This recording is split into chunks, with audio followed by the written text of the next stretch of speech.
Today we are going to discuss about the chemical reactions of phenol. In the previous lecture, we discussed about the preparations of phenols. तो आज हम देखेंगे कि phenols की क्या क्या केमिकल रिएक्शंस है। फिनोल्स अपनी केमिकल रिएक्शन कौन कौन से रिएजेंट्स के साथ देता है। यहाँ पर मेनली हम सबसे पहले एसिडिक करैक्टर के बारे में देखेंगे कि फिनोल का जो एसिडिक करैक्टर है वो किस पे डिपेंड करेगा। अगर फिनोल में कोई इलेक्ट्रॉन विदड्रॉइंग ग्रुप लगा हुआ है तो एसिडिक करैक्टर का वहां पर क्या इफेक्ट होगा, और अगर कोई इलेक्ट्रॉन रिलीजिंग ग्रुप लगा हुआ है तो वहां पर क्या इफेक्ट देखने को मिलेगा। तो सबसे पहले फिनोल के हम एसिडिक करैक्टर की बात करते हैं। तो जो फिनोल्स होते हैं आपके, वो वीक एसिड होते हैं then carboxylic acid. Carboxylic acid से कैसे एसिड होते हैं, वीक एसिड होते हैं, यानी कि कार्बोक्सिलिक एसिड स्ट्रॉन्ग एसिड होंगे as compare to the phenols. But बच्चों, जो फिनोल्स हैं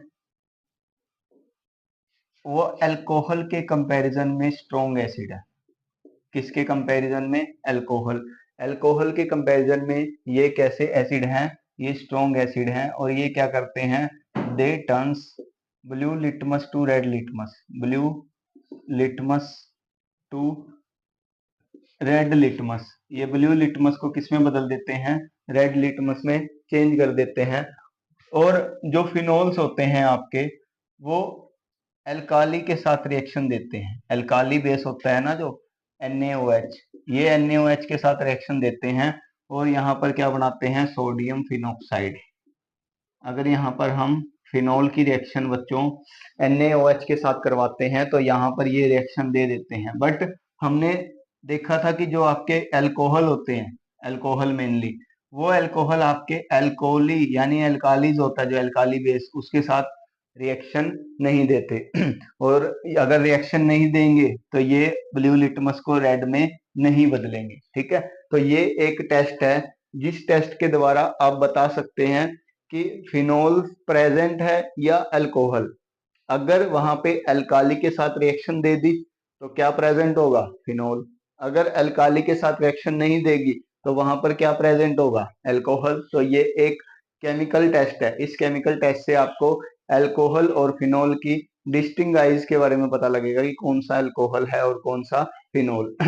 अब बच्चों, यहाँ पर देखते हैं कि जो आपका फिनोल्स है, फिनोल्स में मेनली हम जो एसिडिक करैक्टर की बात करते हैं, ये एसिडिक करैक्टर अपना शो करता है। फिनोल्स किससे स्ट्रॉन्ग एसिड होएगा? अल्कोहल से। ठीक है, ये ऐसा क्यों होता है? क्योंकि इसमें यहाँ पर हम देखते हैं जो ये कार्बन है, ये ऑक्सीजन जिस कार्बन से यहाँ पे जुड़ा हुआ है, ये जो कार्बन है ये आपका sp2 कार्बन है। इसकी हाइब्रिडेशन की बात करते हैं तो ये sp2 कार्बन है। और आपको पता है कि अल्कोहल में कौन सा कार्बन था ऑक्सीजन से अटैच? वो sp3 था। तो sp3, तो अगर हम देखते हैं कि पोलैरिटी किसकी ज्यादा होगी? पोलैरिटी होगी sp2 की, यानी कि जितना ज्यादा पोलैरिटी होगा उतना ज्यादा एसिडिक करैक्टर। तो एसिडिक करैक्टर किसका ज्यादा होगा? sp2 का। sp फिर sp2 और देन sp3, सबसे ज्यादा कौन सा होगा? sp। अब यहाँ पर क्या है आपका? sp2 करैक्टर, डबल बॉन्ड है ना, तो यहाँ पर क्या होगा? sp2। दूसरा, यहाँ पर बच्चों फिनोल्स आपका रेजोनेंस स्टेबलाइज होने के कारण, रेजोनेंस स्टेबलाइज होने के कारण भी अपना एसिडिक करैक्टर शो करता है। जो अल्कोहल होते हैं वो एसिडिक करैक्टर शो नहीं करते, यानी कि जो अल्कोहल हैं वो यहाँ पे रेजोनेंस स्टेबलाइज नहीं होते। ठीक है, तो हम इसका फिनोल का रेजोनेंस स्टेबलाइजेशन देखते हैं, जिसके द्वारा हमें पता लगेगा कि यहाँ पर कितने कंट्रीब्यूटिंग स्ट्रक्चर बनेंगे रेजोनेंस के। फिनोल्स का और फिनोक्साइड दोनों का देखते हैं हम कि कौन सा ज्यादा स्टेबल होगा। तो फिनोल का हम रेजोनेटिंग स्ट्रक्चर देखते हैं कि फिनोल्स का जो रेजोनेटिंग स्ट्रक्चर है वो क्या होगा। देखो बच्चों, यहाँ पर ऑक्सीजन के पास क्या है? Lone pair. तो ऑक्सीजन अपने लोन पेयर क्या करेगा? यहाँ पे डोनेट करेगा रिंग में। ओके, यहाँ पर आपका मेसोमेरिक इफेक्ट है। देखो, ऑक्सीजन के पास लोन पेयर है, ठीक है, तो ये क्या करेगा? इलेक्ट्रॉन लोन पेयर डोनेट करेगा रिंग में। और ये कार्बन और ऑक्सीजन का जो बॉन्ड है, ठीक है। तो इन दोनों में अगर बात करते हैं इलेक्ट्रोनेगेटिविटी किसकी ज्यादा है, ऑक्सीजन की। ठीक है, तो यहाँ पे साथ में कौन सा इफेक्ट देखने को मिलेगा, माइनस आई। ओके, और साथ में कौन सा है, प्लस आई। तो हम बात करते हैं अगर डोमिनेटिंग कौन सा है इन दोनों में से, तो डोमिनेटिंग आपका होगा मेसोमेरिक इफेक्ट। कौन सा डोमिनेटिंग होएगा, मेसोमेरिक। इट मींस यहाँ पर इलेक्ट्रॉन डोनेट करने की प्रोबेबिलिटी ज्यादा होगी as compare to the electron withdrawing. Okay, तो यहाँ पर क्या होगा, इसका हम कंट्रीब्यूटिंग स्ट्रक्चर देखेंगे तो ऑक्सीजन हाइड्रोजन, इसके ऊपर डबल बॉन्ड, देन यहाँ पर आगा आपका ये बॉन्ड आगे शिफ्ट होएगा तो इसके ऊपर आएगा नेगेटिव। ठीक है, तो यहाँ पे एक चार्ज सेपरेशन जनरेट हो रहा है, पॉजिटिव और नेगेटिव के बीच में एक चार्ज सेपरेशन देखने को मिल रहा है। तो देखो पॉजिटिव की नेगेटिव के साथ क्या होगी, अट्रैक्शन। तो पॉजिटिव की नेगेटिव के साथ अगर अट्रैक्शन होगी, इस अट्रैक्शन को तोड़ने के लिए एनर्जी क्या देनी पड़ेगी, ज्यादा। ओके, तो यहाँ पर आपको कैसी अट्रैक्शन देखनी पड़ी है, दो चार्ज के बीच में अट्रैक्शन। और अब नेक्स्ट हम देखते हैं कि इसका जब कंट्रीब्यूटिंग स्ट्रक्चर नेक्स्ट क्या बनेगा, देखो ऑक्सीजन हाइड्रोजन और इसके बीच में है डबल बॉन्ड, यहाँ पे होगा नेगेटिव। देन ये आपका सेकंड रेजोनेटिंग स्ट्रक्चर। अब ये आपका नेगेटिव यहाँ शिफ्ट होएगा और ये इधर आएगा। तो देन सेकंड, इसके बाद होगा आपका ये यहाँ पे और यहाँ। ठीक है, और लास्ट कंट्रीब्यूटिंग स्ट्रक्चर क्या होगा बच्चों, इसमें ये नेगेटिव यहाँ पे आएगा और ये वापिस ऑक्सीजन पे आएगा। ठीक है, तो बच्चों ये आपका कंट्रीब्यूटिंग स्ट्रक्चर है यहाँ पर। तो हम चार्ज सेपरेशन देखते हैं तो 2, 3 और 4। तो यहाँ पे ये तो वन ही है, फर्स्ट सेकंड थर्ड और फोर्थ में आपका यहाँ पर नेगेटिव और पॉजिटिव चार्ज आपको देखने को मिल रहा है। तो यहाँ पर नेगेटिव, और जितना ज्यादा चार्ज सेपरेशन होगा, जितना ज्यादा चार्ज सेपरेशन होगा उतना रेजोनेंस स्टेबलाइज कम होगा। ठीक है, यानी कि उतना रेजोनेटिंग स्ट्रक्चर कम कंट्रीब्यूटिंग हो, वो स्टेबलाइजेशन होगा। अब देखो जो फिनोल है आपका, अगर फिनोल यहाँ से H+ को रिलीज करता है, अगर ये फिनोल यहाँ से H+ को रिलीज करेगा, तो रिलीज करके यहाँ से H+, तो इस पे ऑक्सीजन पे क्या बचता है, नेगेटिव। तो जब ऑक्सीजन पे यहाँ पे नेगेटिव आ जाता है तो हम इसको बोल देते हैं फिनोक्साइड। तो ये तो आपका था फिनोल और इसको हम बोलेंगे फिनोल, फिनोक्साइड। ठीक है बच्चों, ये तो था आपका फिनोल और ये है आपका फिनोक्साइड आयन। अब हम ये देखते हैं जब हम फिनोल का रेजोनेंस बढ़ाएंगे और फिनोक्साइड के रेजोनेंस बढ़ाएंगे, तो जिसमें जितना ज्यादा चार्ज सेपरेशन होगा, चार्ज जितना ज्यादा चार्ज सेपरेशन होगा उतना ही रेजोनेटिंग जो स्ट्रक्चर होगा अनस्टेबल होगा।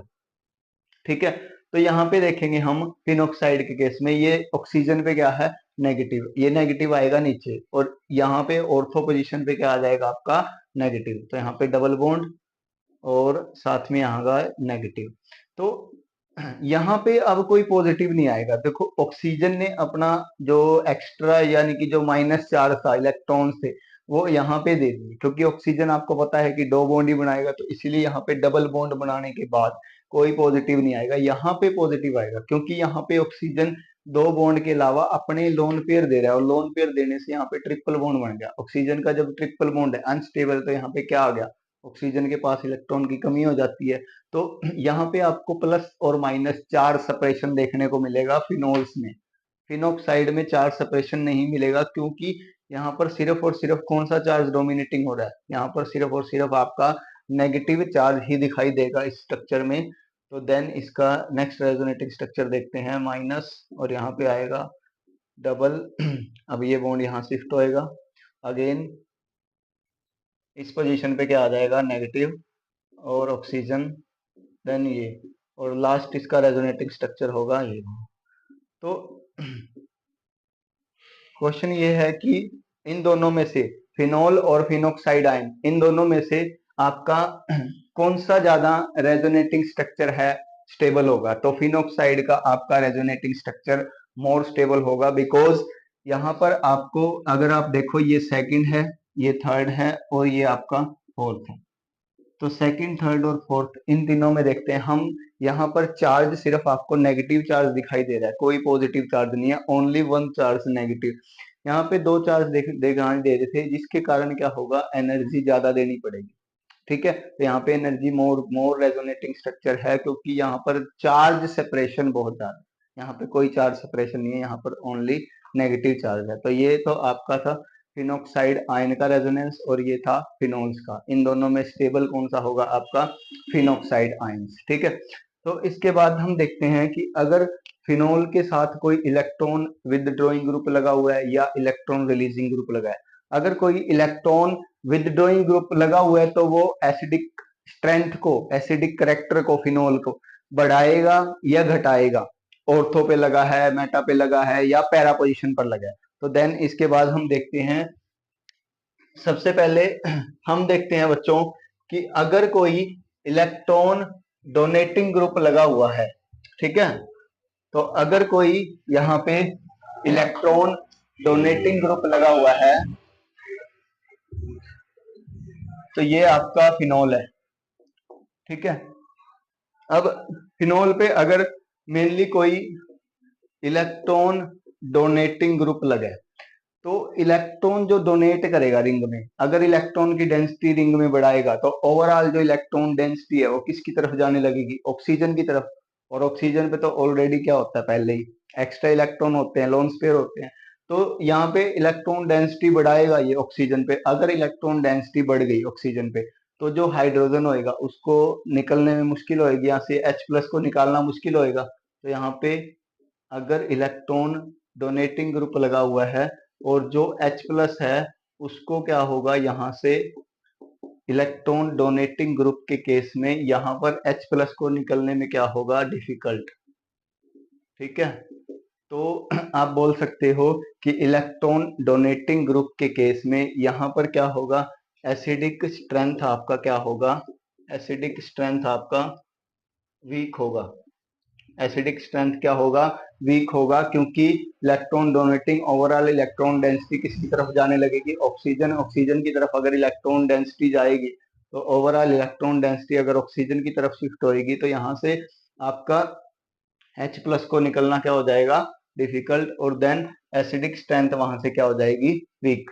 देन इसके बाद अगर हमारे पास कोई इलेक्ट्रॉन विदड्रॉइंग ग्रुप लगा हुआ है, इलेक्ट्रॉन विदड्रॉइंग, तो इलेक्ट्रॉन विदड्रॉइंग ग्रुप क्या करेगा, इलेक्ट्रॉन को अपनी तरफ अट्रैक्ट करेगा। तो इलेक्ट्रॉन्स को अगर अपनी तरफ अट्रैक्ट करेगा तो यहाँ पर क्या होगा, इलेक्ट्रॉन की ओवरऑल डेंसिटी हम देखेंगे, ऑक्सीजन से इलेक्ट्रॉन को अपनी तरफ विड्रॉ करेगा। अगर ऑक्सीजन से इलेक्ट्रॉन को अपनी तरफ विड्रॉ करेगा तो यहाँ पर H+ को निकलना आसान हो जाएगा, क्योंकि इलेक्ट्रॉन की डेंसिटी, यानी कि रिंग से इलेक्ट्रॉन्स निकाल रहा है, कोई इलेक्ट्रॉन विदड्रॉइंग ग्रुप है, विदड्रॉ का मतलब निकालना, तो इलेक्ट्रॉन्स अगर रिंग में से खींचेगा तो रिंग क्या करेगी, इलेक्ट्रॉन कहाँ से निकालेगी, ऑक्सीजन से। तो ओवरऑल ऑक्सीजन की तरफ हम देखेंगे तो इलेक्ट्रॉन की डेंसिटी क्या होने लगेगी, कम। तो इलेक्ट्रॉन डेंसिटी अगर कम हो रही है तो H+ को निकलना क्या हो जाएगा, इजी। तो जितनी आसानी से H+ यहाँ से रिमूव होगा तो आपका जो एसिडिक करेक्टर है, एसिडिक नेचर है फिनोल का, एसिडिक नेचर फिनोल का वो इंक्रीज हो जाएगा। किस केस में इंक्रीज होएगा, अगर आपका कोई इलेक्ट्रॉन विदड्रॉइंग ग्रुप लगा हुआ है। ये आपको याद रखना है कि इलेक्ट्रॉन डोनेटिंग ग्रुप है तो एसिडिक नेचर क्या होगा, डिक्रीज होगा। अगर इलेक्ट्रॉन विदड्रॉइंग ग्रुप है तो वहां पे एसिडिक नेचर क्या होगा, फिनोल का इंक्रीज होगा। तो अब हम एग्जांपल देखते हैं कि अगर ऑर्थो पे, पैरा पे या मेटा पे ग्रुप्स लगे हुए हैं तो वहां पे इलेक्ट्रॉन, यानी कि इलेक्ट्रॉन डोनेटिंग ग्रुप और इलेक्ट्रॉन विदड्रॉइंग ग्रुप में क्या क्या, यानी कि कितना कितना वहां पे आपका एसिडिक करेक्टर ज्यादा होगा, कम होगा, ऑर्थो में ज्यादा होगा या मेटा में कम होगा, पैरा में होगा। तो इन सब जो पैरामीटर्स हैं इनको डिस्कस करते हैं।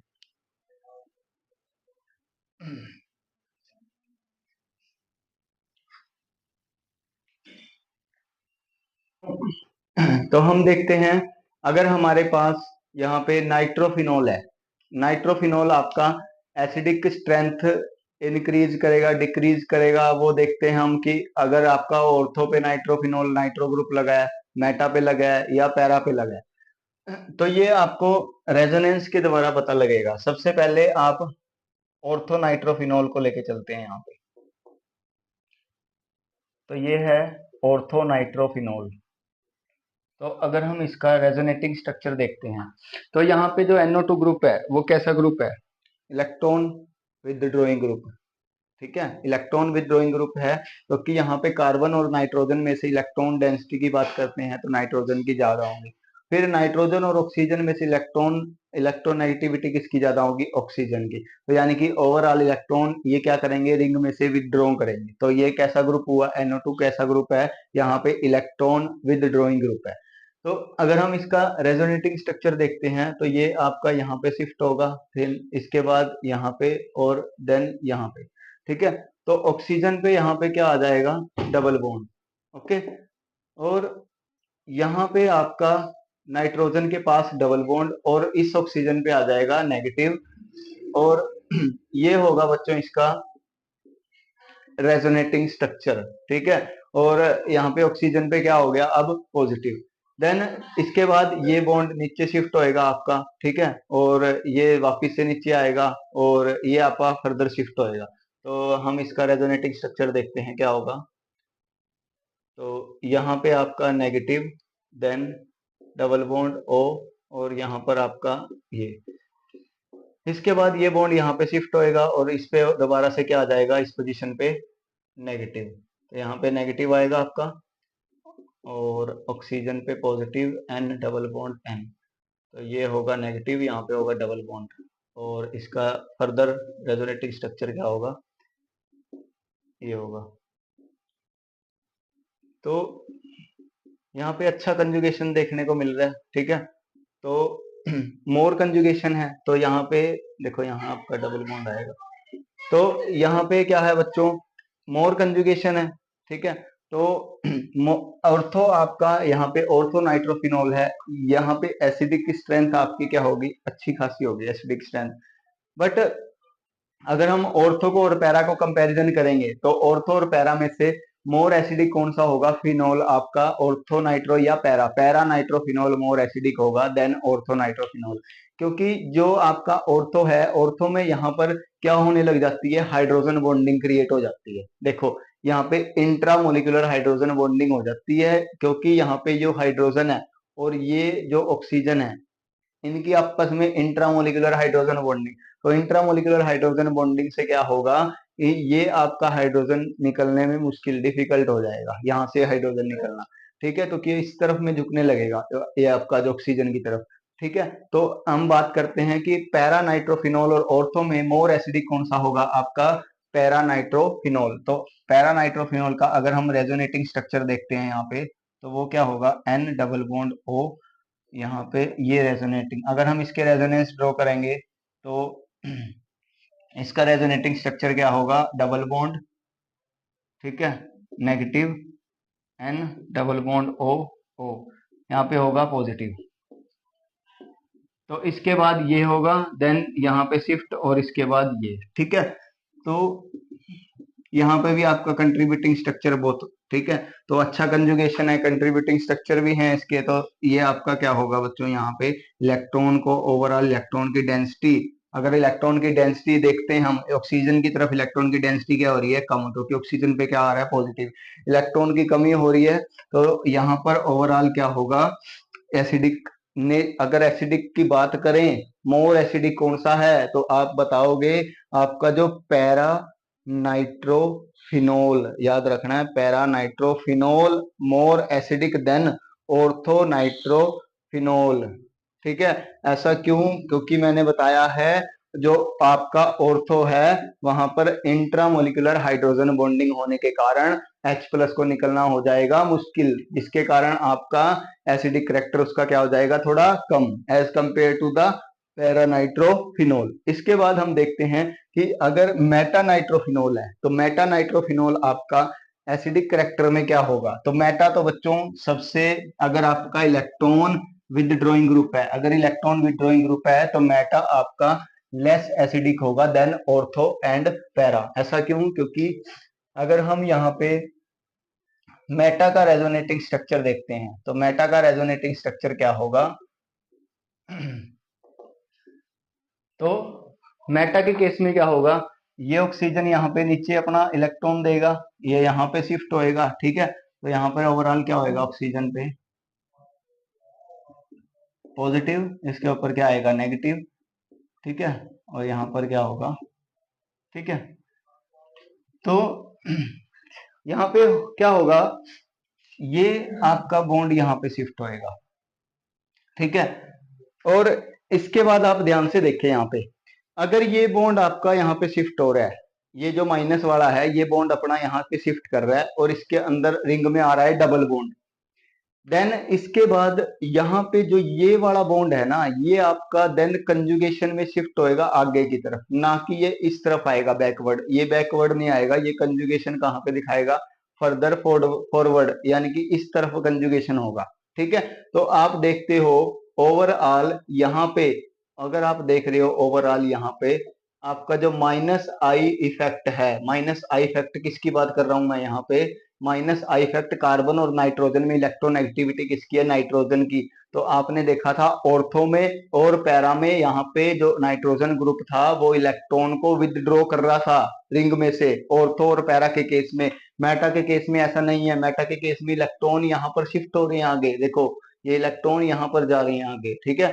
तो यहाँ पे ये माइनस आई इफेक्ट देखने को नहीं मिल रहा आपको, ठीक है। तो माइनस आई इफेक्ट यहाँ नहीं देखने को मिल रहा। आपको पता है कि minus I effect directly proportional होता है एसिडिक करेक्टर के, बिल्कुल डायरेक्टली, ठीक है। तो आपको अगर पूछा जाए कि ऑर्थो नाइट्रोफिनॉल, पैरा नाइट्रोफिनॉल और मेटा नाइट्रोफिनॉल, इन तीनों में से मोर एसिडिक कौन सा है, तो मोर एसिडिक है आपका पैरा नाइट्रोफिनॉल, इसके बाद है आपका ऑर्थो नाइट्रोफिनॉल और लास्ट में है आपका मेटा नाइट्रोफिनॉल।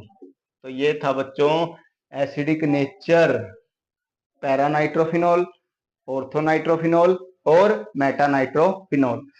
अब इसके बाद हम देखते हैं, अगर मेरा एल्काइल ग्रुप लगा हुआ है, ठीक है, तो एल्काइल ग्रुप के केस में क्या होगा, जिसको हम क्रिसोल बोलते हैं, ठीक है, यानी कि OH ग्रुप के साथ अगर आपका यहाँ पे ऑर्थो पे और आपका मेटा पे और आपका पैरा पे, पैरा पे एल्काइल ग्रुप लगा है, तो इसको क्रिसोल बोलते हैं, ortho cresol, meta cresol, para cresol.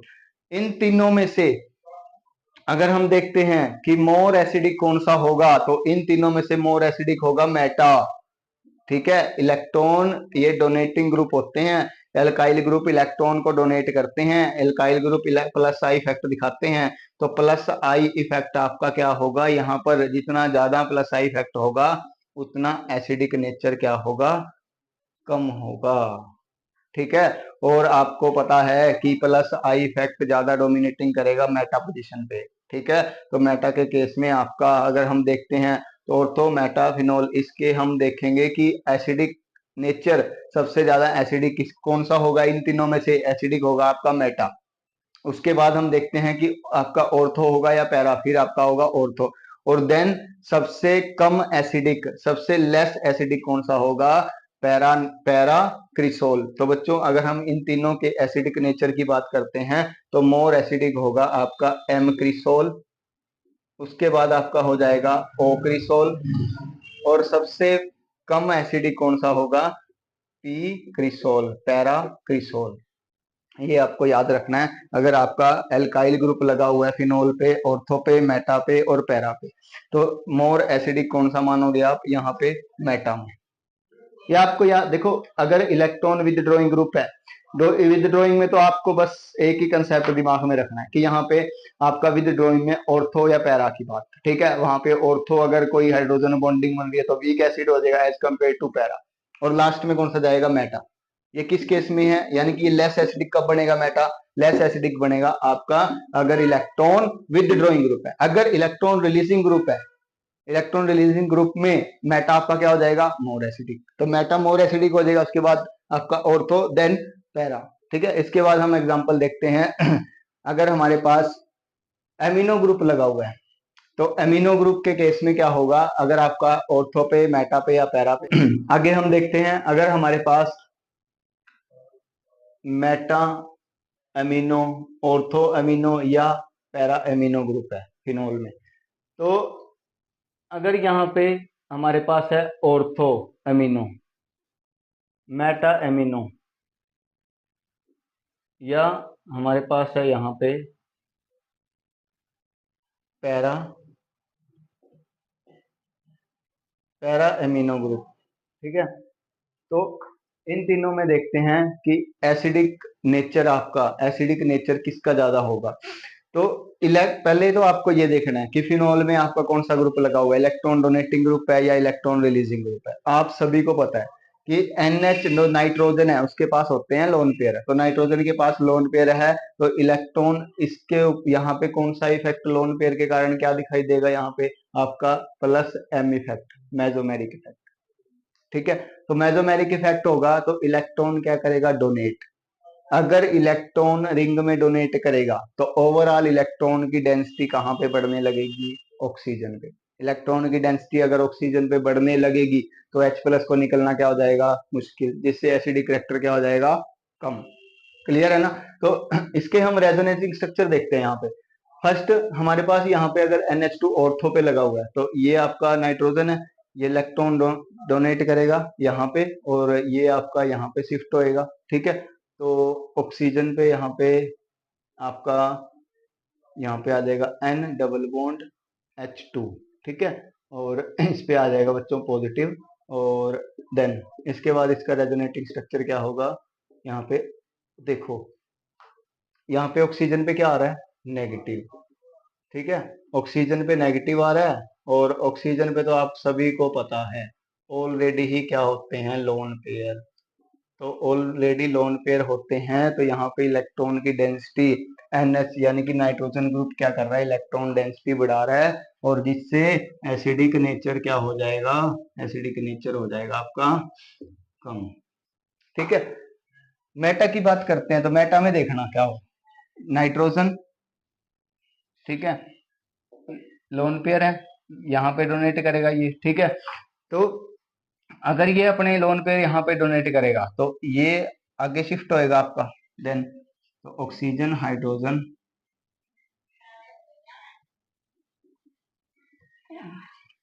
ठीक है, तो ये यहाँ पे शिफ्ट होएगा, और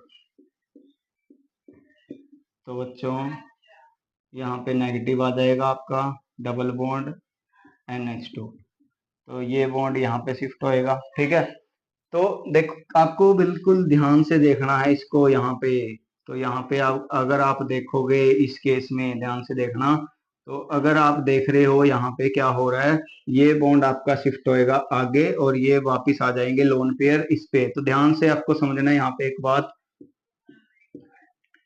यहाँ पे ध्यान से एक चीज देखनी है आपको कि मेटा में आपको क्या ऑक्सीजन पे कोई नेगेटिव चार्ज दिखाई दे रहा है, क्या ऑक्सीजन पे आपने मेटा में इसके रेजोनेटिंग स्ट्रक्चर बनाए हैं तो क्या ऑक्सीजन पे कोई नेगेटिव चार्ज दिखाई दे रहा है, जैसे यहाँ पर नेगेटिव चार्ज दिखाई दे रहा है, तो यहाँ पे कोई नेगेटिव चार्ज नहीं दिखाई दे रहा। तो ओवरऑल यहाँ पे जो मेटा पोजीशन पर इलेक्ट्रॉन डोनेटिंग ग्रुप होंगे वो इलेक्ट्रॉन की डेंसिटी ऑक्सीजन पे नहीं बढ़ाएंगे, तो नहीं बढ़ाएंगे ऑक्सीजन पे इलेक्ट्रॉन की डेंसिटी, तो यहाँ पे हाइड्रोजन को थोड़ा इजी हो जाएगा निकलना, आसानी हो जाएगी। ठीक है, तो बच्चों यहाँ पे हम बात करते हैं, यहाँ पे -I इफेक्ट डोमिनेटिंग होगा। ठीक है, तो इजिली H+ निकल जाएगा और आपका यहाँ पे मोर एसिडिक होगा मेटा। ठीक है, पैरा में भी आपका बिल्कुल सिमिलर केस होगा। पैरा में भी आपका अगर ऑर्थो और पैरा को कंपैरिजन करते हैं तो पैरा भी क्या करते हैं, यहाँ पे ओवरऑल क्या करेंगे बच्चों, ये यहाँ पे शिफ्ट होएगा आपका। ठीक है, फिर ये वापस यहाँ पे आएगा, ओके, और यहाँ पे आ जाएगा नेगेटिव, तो यहाँ पे नेगेटिव आएगा बच्चों, ये बॉन्ड यहाँ शिफ्ट होएगा पहले, और यहाँ पर N डबल बॉन्ड H2 इस पे पॉजिटिव आएगा, OH। ठीक है, इसके बाद देन ये बॉन्ड आपका शिफ्ट होएगा इधर। ठीक है, और जो ये वाला बॉन्ड होएगा आपका, ये वाला, ठीक है, ये बॉन्ड आपका कहाँ जाएगा, इधर। ठीक है, तो यानी कि इलेक्ट्रॉन की जो डेंसिटी है ऑक्सीजन पे क्या आएगा, नेगेटिव, और यहाँ पे अगर ऑक्सीजन की तरफ इलेक्ट्रॉन डेंसिटी बढ़ेगी, ऑक्सीजन की तरफ अगर इलेक्ट्रॉन डेंसिटी बढ़ेगी, ऑक्सीजन पे नेगेटिव आ जाएगा, तो ये आपका ये भी एसिडिक क्या हो जाएगा, इसका एसिडिक नेचर क्या हो जाएगा, कम हो जाएगा। ठीक है, तो यहां से क्या कंक्लूजन निकलता है, यहां से ये कंक्लूजन निकलेगा आपका कि अगर इलेक्ट्रॉन डोनेटिंग ग्रुप है ऑर्थो पे, मेटा पे और पैरा पे, इन तीनों में मोर एसिडिक कौन सा होगा आपका, मेटा नाइट्रोफिनोल। इसके बाद आपका कौन सा हो जाएगा यहाँ पे, ऑर्थो नाइट्रोफिनोल, सॉरी एमिनोफिनोल, नाइट्रो लिखा गया, एमिनोफिनोल। ठीक है बच्चों। और इसके बाद होगा ऑर्थो एमिनोफिनोल, और इसके बाद आपका बचता है पैरा एमिनोफिनोल, यानी कि पैरा एमिनोफिनोल आपका सबसे कम एसिडिक होगा, लेस एसिडिक होगा। ठीक है।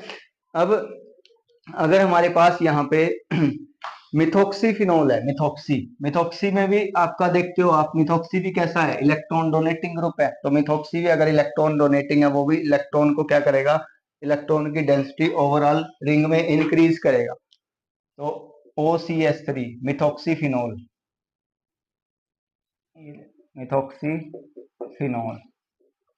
तो मिथॉक्सीफिनोल भी क्या करेगा, इलेक्ट्रॉन की डेंसिटी क्या करेगा, बढ़ाएगा। इलेक्ट्रॉन की डेंसिटी बढ़ाएगा तो यहाँ पर भी सेम केस होगा जो हमने एमिनो के केस में देखा था। तो मिथॉक्सीफिनोल में भी आपको याद रखना है कि जो एम मेटा मिथॉक्सीफिनोल होगा मोर एसिडिक होगा देन ऑर्थो मिथॉक्सीफिनोल, एंड लास्ट में आ जाएगा आपका पैरा मिथॉक्सीफिनोल।